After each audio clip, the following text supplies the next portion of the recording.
Somewhere in the Australian desert, a small creature covered entirely in spines is standing very still on sand that is almost dry, waiting for it to be slightly less dry so it can have a drink.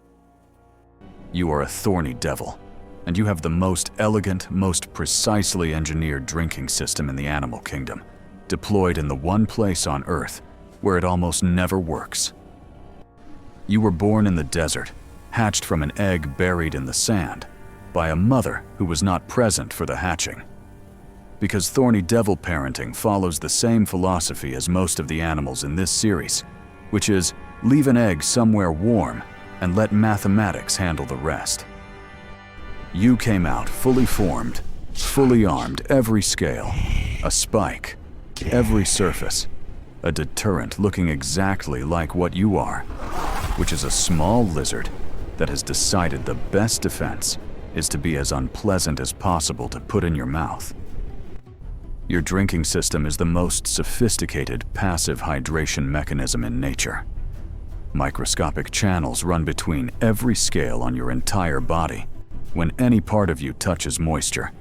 Sand damp from overnight dew, a puddle, wet leaves, anything. The water travels through those channels across your entire body to the corners of your mouth via capillary action, without you doing anything, without pumping, without effort. You just stand on something wet and the water comes to you.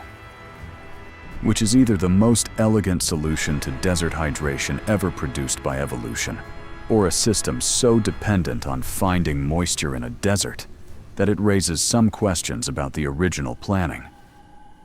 You cannot drink any other way.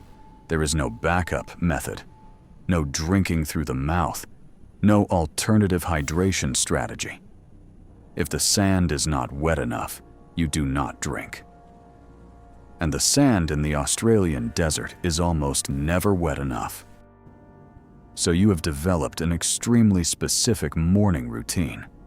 You wake before dawn, you find the lowest point in your territory, where dew is most likely to collect. You stand there completely still, and you wait for the desert to provide the absolute minimum it needs to provide for you to survive another day. And then there is the head situation. On the back of your neck, you have a false head, a raised bump of scales and spines that looks enough like a head that when something tries to eat you, you tuck your real head down between your front legs and present the false head instead. The predator bites the false head, which is solid spine and scale, and provides nothing useful, and you walk away with your real head completely intact, having convinced something that wanted to eat you that the part it bit was the important part. This works not always, but enough. And then the ants, specifically small, black ants, nothing else. Not other ants, not other insects, small black ants exclusively. You eat up to 3,000 of them in a single sitting, using a sticky tongue that moves faster than most things can track. 3,000 ants. One meal, same species every time.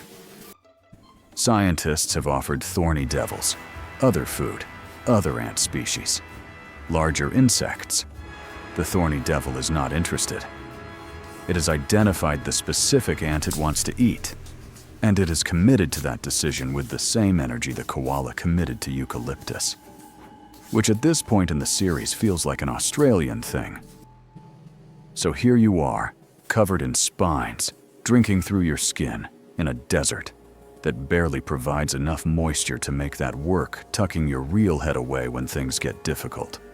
Eating 3,000 of the same ant for every meal, built with extraordinary precision for an environment that tests that precision every single day. You did not choose the desert chose you.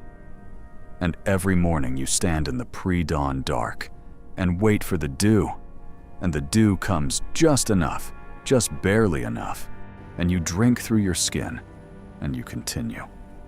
Because continuing is what thorny devils do in a place that gives them just enough reason to keep trying.